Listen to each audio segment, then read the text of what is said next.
Hello there, and welcome to The Great Comeback. I am your host, Holly McClain.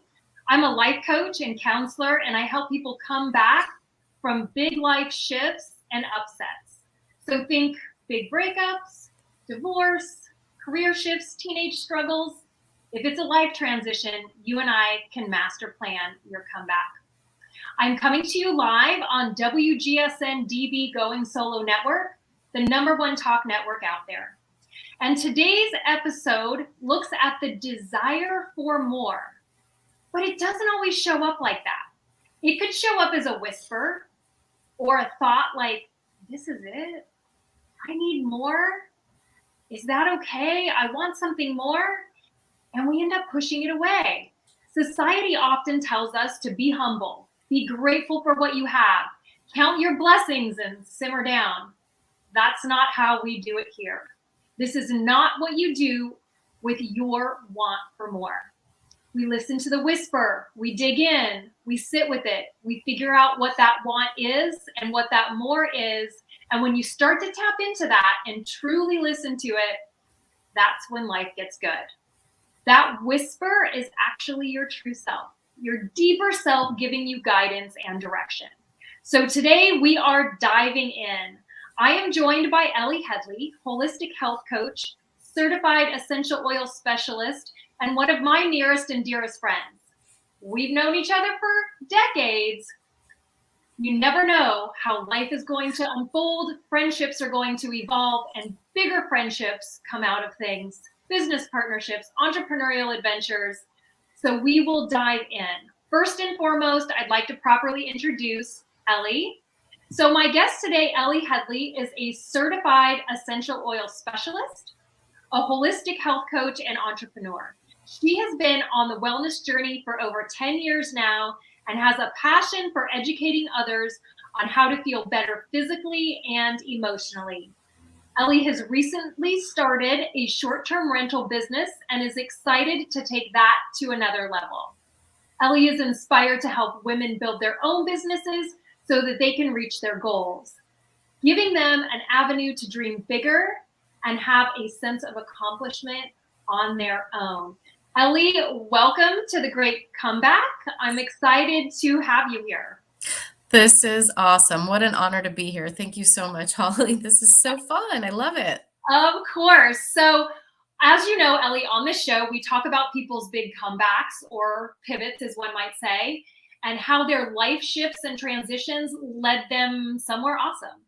Would you mind sharing your story with us for starters? Absolutely. So obviously I have lots of stories, but I think the one that we're going to talk about today is a big shift that happened for me from going from working for a large corporation to becoming a business owner. And for me, it wasn't just one thing that happened. It wasn't just one prompting. It was a lot of whispers, a lot of what life threw at me that caused me to step back and look at what is it that I really want? What makes me feel like I'm contributing to society and to the world? And I knew, I think early on in life that I wanted to be something bigger than just the status quo. I knew that of course, I went to college, got a degree, got a job, and I thought that was, for a little while, I thought that was the path. And then all of these promptings and things that were kind of thrown at me made me step back and realize that I wanted to do more. I wanted to be a bigger contributor to society, to really help other people feel better. I didn't know at the time what that was. So what direction do you want me to go? Do you want me to tell you? Do you want me to talk? Go ahead. I think we should start with like that feeling where you felt like there was something bigger that was meant for you or something bigger that you wanted to contribute to. Like, what did that feel like? Because sometimes I think we think it's supposed to feel like this magical feeling of, oh my gosh, I'm enlightened, I'm inspired by something. And sometimes it just feels like I'm not happy and I don't feel good, but that's kind of the catalyst to get you to that next piece. Yeah, exactly. So I knew I had a good job that was paying my bills. But when I checked deep inside at the time, I didn't feel like it was fulfilling me. It wasn't filling my cup in a way that I needed to feel. And as you know, there was years of dealing with some health issues with my daughter, and that started unraveling a bigger picture of health and wellness that I was not aware of. But what happened was, um, and there was a prompting that I'm going to go back to in a second. But what happened was I started to feel that anytime I talked about how the body could heal itself naturally, I started to light up. And I got inspired to talk to people about what I knew could help them. So I, when I started sharing that information with people and I knew that I could help people and that was filling me up, I knew that I was kind of on the right track. And as you know, I had the opportunity to be part of a really amazing trip to Australia with Oprah Winfrey. And I feel very blessed that I was able to do that. But on that trip, I talked to a lot of really amazing people and really just got present with everything that Oprah had to share. And it was during that trip that I knew there was a pivotal moment that I was like, wait a minute, I could do something else than what I was already doing. I could shift this up. I could help people in a different way. I could become a business owner. There's so many possibilities that all of a sudden came to light. And it was just a matter of me choosing in. And so I think a lot of times we hear promptings and we shut them down because of life, because we've got to Yes. pay the bills, we've got to take care of the kids, we've got to take care of the household, we've got to do what the status quo is. And sometimes that voice gets louder and louder and you can't shut it down anymore. And that's what kind of happened to me.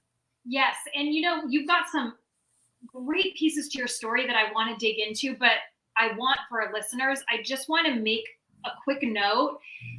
You said something about, there's these little whispers that come, and then eventually it starts really knocking on the door loudly. And sometimes that comes in the form of a crisis or an upset or something that stirs something inside of you because there was a health issue with your daughter that had sparked and kind of led you down this path.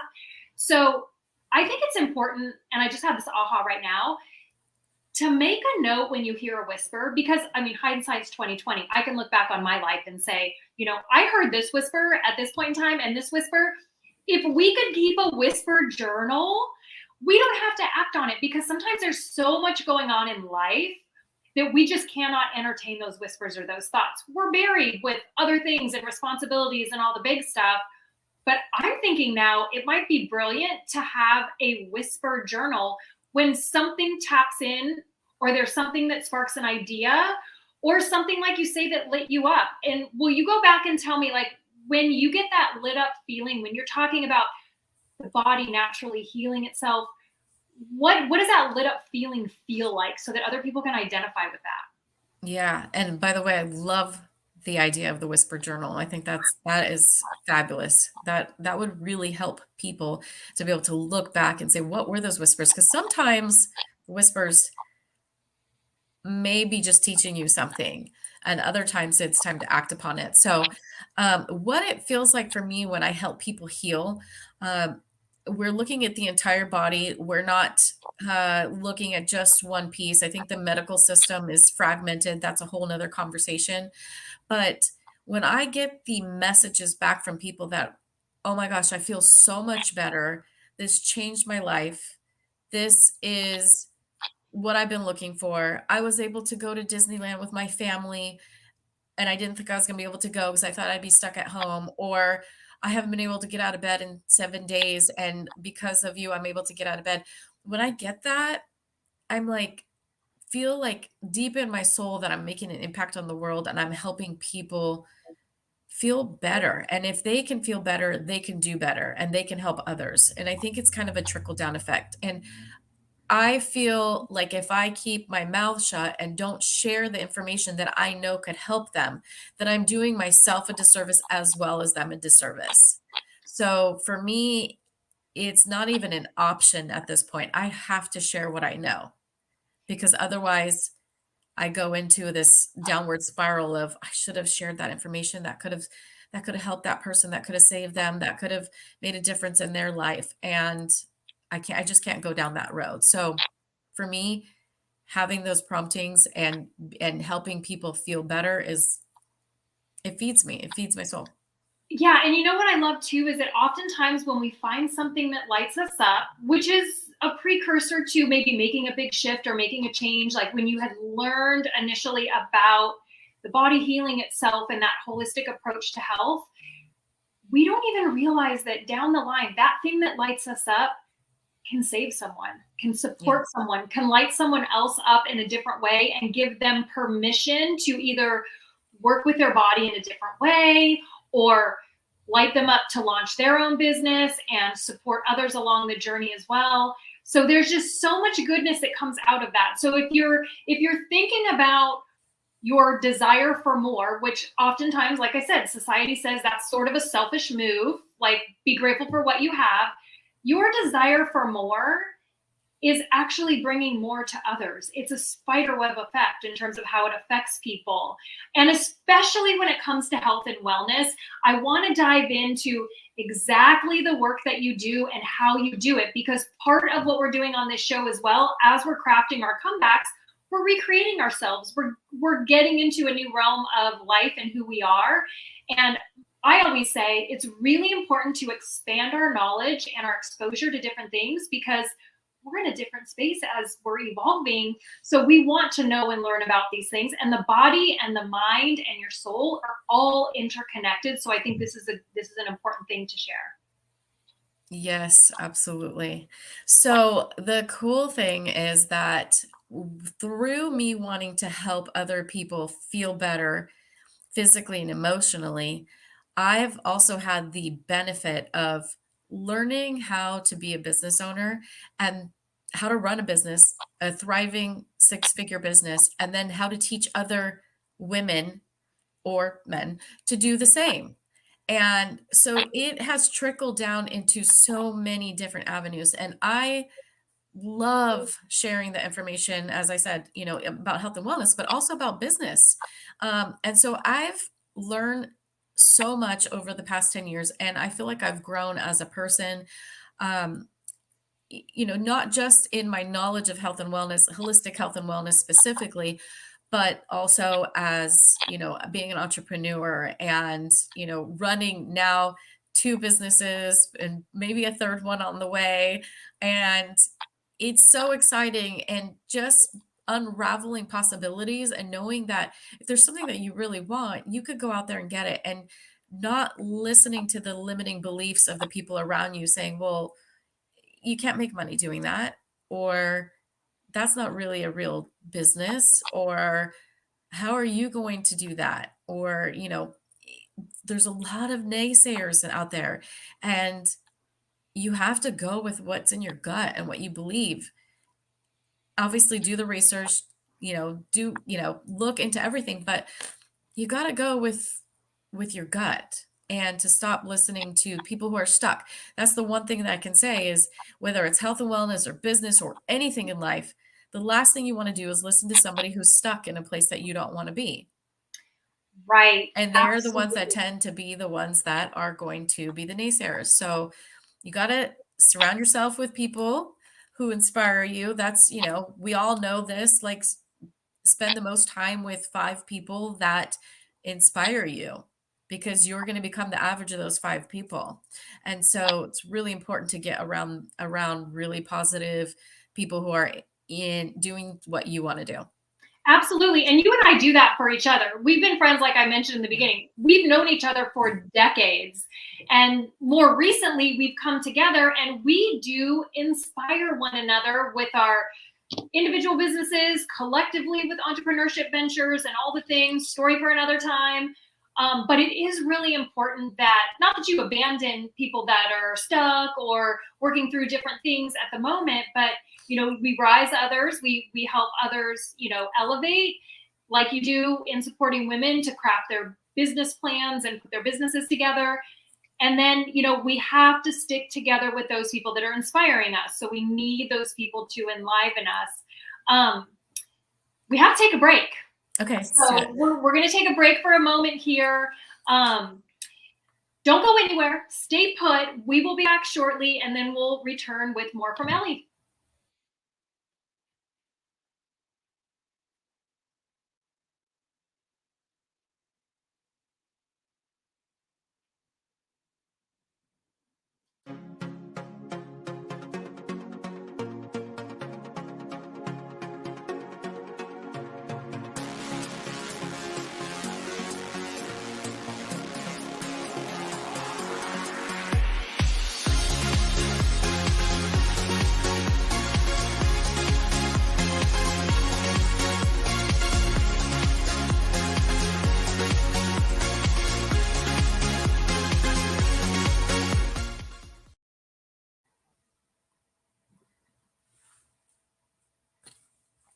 That was a quick one. We're back. Okay, so just to recap here, we left off with Ellie sharing some key insights, specifically following your gut, also known as listening to the whispers, that little tiny voice that is nudging you in some way. And I'll be honest with you, those nudges for me have been, oh my gosh, it's a meltdown. I don't know what's going on. Ellie knows because I bring a lot of my business stuff to her. Where am I right now? And what's happening? And it just feels very tumultuous until I figure out what the heck's going on. For others, like with Ellie, it might have been a little whisper, and you handled that in more of a calm manner. So it's going to come up for you in different ways. But Ellie shared some key pieces so that we can learn to listen to those whispers and also follow the breadcrumbs. And Ellie, you alluded to the breadcrumbs early on, and I'd like to dive into that, where I would like for you to share, if you're comfortable, the story, the health issue with your daughter that led you into essential oils.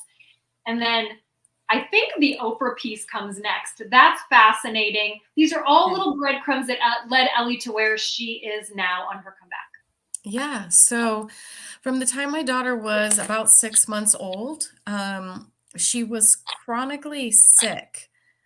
She would get multiple ear infections. She would get, if somebody had the flu around us, she would get it. It would last several months for her. We ended up, self-diagnosing with asthma because they wouldn't diagnose her for a long time. Anyways, lots of treatments, several hospital visits, where we would stay for 5 to 7 days each time. And it was around 2010. That was the last time she was hospitalized. I had come back from my trip with Oprah. I was fortunate enough to go with Oprah and an audience of 300 people to Australia for 10 days.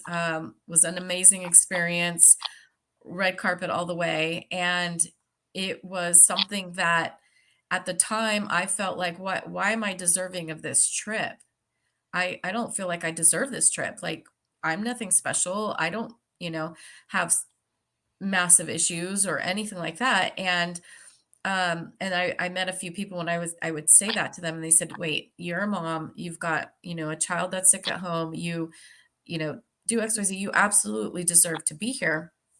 So I had to kind of let that go, of that feeling of guilt around enjoying something so amazing. And that's something that I think a lot of women deal with, is we hold on to this guilt, like, oh, we can't enjoy ourselves because we've got kids and we've got husbands and we've got whatever that we've got to deal with. But anyway, so 2010, I go to Australia, I come back, my daughter gets hospitalized for between Christmas and New Year's.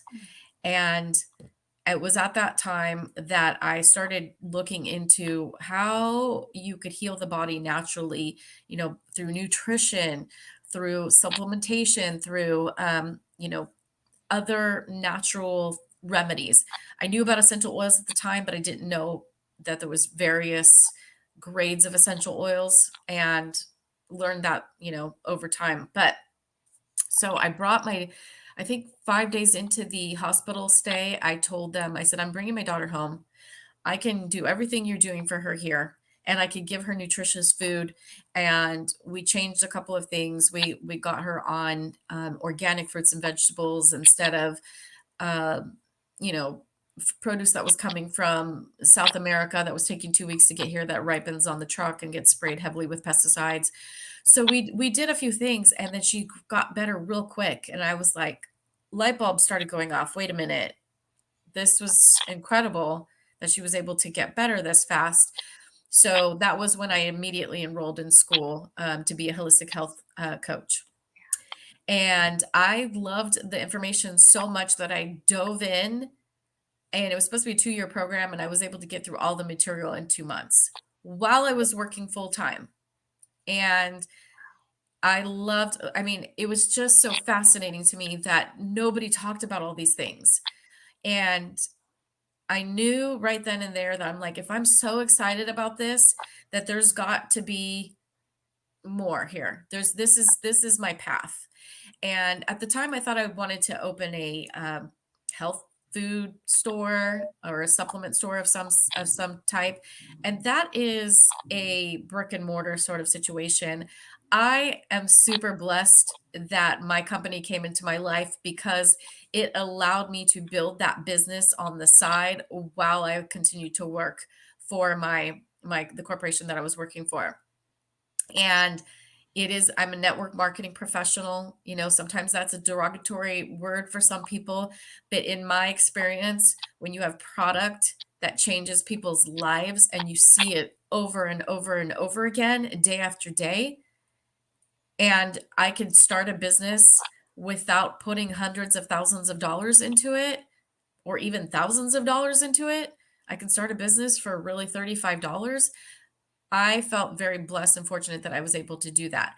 But the most important thing of all that is that I have learned so much, because the education that is provided through my company or through peers in my company is astronomical. It's worth its weight in gold. So I feel very blessed that I was able to take that path. But what happened was I was doing my side gig on the side, and I worked, 50, 60 hours a week for this corporation.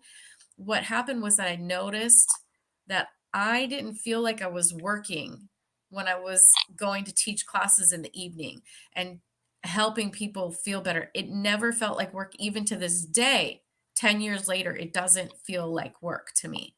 That's a fascinating clue. I'm just going to stop you for a second, because that's a fascinating clue. I struggle with energy management. I mean, if I was working 50 to 60 hours a week and trying to launch something on the side, like that would be really, really painfully difficult for me energetically. But you mentioned something that I think is key. When it's something that you're passionate about and you love it, there's an excitement and a fire around it that gives you that additional little energy boost to work on that thing. And I found myself oftentimes, when I was in my career before, I was desperately wanting to exercise that entrepreneurial spirit, and I hadn't quite found the thing that was right for me. So I would try to allocate time outside of the workday, and it was just like, it wasn't picking up. There was nothing going on because I was just trying to escape. That was the primary feeling. I want to escape this right now. I don't like it. When what you did is you identified something that lit you up, and you actually gave yourself the grace and the patience to let it percolate and formulate for you to where you said, okay, this is the thing, which ended up by default giving you the energy, right? And then you were able to kind of grow from there and move forward from there, because it's not about burning yourself out. It's about finding like that beautiful transition for yourself. Yeah. And what I saw and how it transformed my daughter's life, which in turn affected my life, at that point, there is no way for me to stop talking about it and to stop sharing it. And it grew pretty naturally, which was awesome. I feel pretty blessed in that regards. But yeah, there it's something that you can't, yeah, I couldn't stifle it. And it didn't feel like it was energetically draining at any point. I know business is hard, and I'm not going to say that I've never had, you know, the downside of the business. Of course, you're going to stop and you're going to question yourself at some point and say, is this the right business for me? But then when you think of the alternative, what is the alternative to me not sharing what I know and me not doing this? What is my alternative? And when I look at that, it doesn't feel right. And that's when I go back into, okay, this is where I'm meant to be for now. This is where I'm at. This is what I'm sharing. And this is what I love. So I will continue to do this. I love that. I love that because yes, oftentimes we get caught in this space of, am I doing the right thing? Or is this right for now and forever? But these things unfold, these whispers. I mean, it started as a whisper for you. I'm feeling there's something more, or there's a bigger way for me to participate in the world. And that in itself can be kind of a maddening place to be. I've been in that space, for a few years early on. And I went, oh my gosh, I'm just like searching. And the key from what you're sharing is if we quiet down, it gives us an opportunity to listen when those little clues are coming in and unfolding for us. Because if we're doing something similar to what I did, where you're just sort of bulldogging your way to, I think it's this, and then we just go dive 100% into that, and it feels exhausting and not right. We just need to unwind that and let it come. So it's really like a co-creation with the universe. It's you feeling the inspiration, letting the flow happen, and then keeping your eyes peeled for those clues. And trust me, if you wake up tomorrow and you tell yourself, I'm going to listen to the whispers, you will start to see things that will come into play for you. It's not magic. It's possible for everybody to hear these things. It takes a little while to kind of tune in, but being quiet and listening and noticing, I would say, Ellie, like noticing the feeling in your body. I mean, you got the lit up feeling. Yeah. Which is really and just so you know, the point where it turned, where my side gig became my full-time gig, and I walked away or retired from my full-time gig, was the moment that I would sit in my office, and I have a window to the street, which is awesome. And I always knew that I had to start working on Sunday evening so that I could be ahead of the 8 ball for the week. Otherwise, I was already behind by the time, because I have international customers. I had, people back on the East Coast. So by the time I started my day, I'm already behind on Monday morning. And I can remember sitting there in my office and looking out the street and watching my kids, who were younger at the time, playing outside, playing basketball with all the neighbors. And then all the parents were out there, and everybody's having a great time. And I'm in here working, which, yes, paid the bills. And I was so grateful for that. But it felt it just felt so heavy for me. It felt like my feet were in cement. And I just couldn't imagine doing that for the rest of my life. I knew that I wanted to have time flexibility and financial freedom and all of these things so that I could spend more time with people that I love, or giving back, or volunteering, or whatever it is that I want to do. I knew that it wasn't going to happen in that framework. And so just having that visual picture of looking outside the window was enough for me to say, nope, this is not the way my life is going to go. I need to make a change, which means I need to take my side gig seriously, which is now my full-time gig.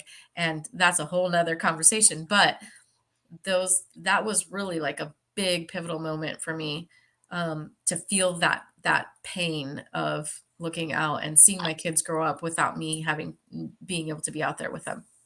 And I'm grateful that you shared that, Ellie, because sometimes we don't know how those whispers are going to come. And sometimes they come as bigger pain points. It's just a matter of noticing. But when it hits you, it hits you. And that's something to take note of. I mean, in your case, you didn't need to write it down in your whisper journal. I mean, it was pretty loud. You were like, okay, this is kicking me in the pants in order to move forward and do the thing that I'm meant to do as I go. And there's risk involved and it's scary. But sometimes you get to that point, right, where you pull back and you go, it is going to feel worse to stay where I am. I'm uncomfortable right in this box where I am right now. And I don't feel like anything happens by accident. I think that it was all part of a plan for me to go down this path, God's plan, the universe plan, whatever. And I believe at the time I can remember thinking, well, what if I fail? But the reality is there's really no such thing as failure. It's all learning lessons. And I knew that if I did this and I failed, then it would be a learning lesson that I would take with me into another direction. But I also knew that I couldn't fail if I put my heart and soul into it because I believe in it so much. So that's how I am where I am. I love it. And I love how it's all come full circle. And what's beautiful too is that we never stop evolving. This isn't it, and it's wrapped up in a bow and you're done and ready to go. You've got other things that you're starting and other directions and new entrepreneurial ventures. And it just kind of keeps going from there because you've got the energy and you're fulfilled and you've got the spark and all the things. Ellie, before I set you free, I want to ask you, is there one nugget? Can you boil it down if you just left our listeners with just one little nugget that they should take away from our conversation today? Oh yeah. Let's see. There's so many nuggets. You and I always come up with nuggets when we chat. It's like, oh, we have to remember that. We're going to write that down. I think that the most important thing is, people always say, follow your heart. Yeah, it's following your heart, but really it's like, you want your body and your soul and your spirit to be aligned. And if you are trying to make a decision and everything feels like it's in alignment, then go for it. And don't, again, like I said before, there's no such thing as failure. It's all lessons. So jump in, put everything into it. Putting a toe in doesn't work. You've got to go all in. And I think that you'll feel much happier if you do that. I love that. Ellie, thank you so much for bringing your wisdom and your story and sharing that with us. It's enlightening and it's inspiring, and I appreciate you for being here today. You're welcome, and thank you for having me. I love it. So, Ellie, how can listeners get in touch with you? What is the best way? So you can email me, ellieheadley@gmail.com. You can go to my website, ellieathena.com, or you can follow me on Instagram and message me there. I'm really good about checking messages, and it's ellie.athena. So any one of those directions is fine with me. Excellent, excellent. So thank you again, Ellie, for being my guest on The Great Comeback. And thank you to our listeners for joining us in the conversation today. This episode was sponsored by the 6-Week Comeback, which is 6 weeks of one-on-one coaching with me, where I coach you to a place of clarity, confidence, and belief in yourself as you create the next best chapter of your life. And you can get in touch with me by going to hollymclaincoaching.com. And a final thank you to Cece, my amazing producer who works her magic on the back end to make this show possible and amazing. So join me again next time. Have a great rest of your week and be well.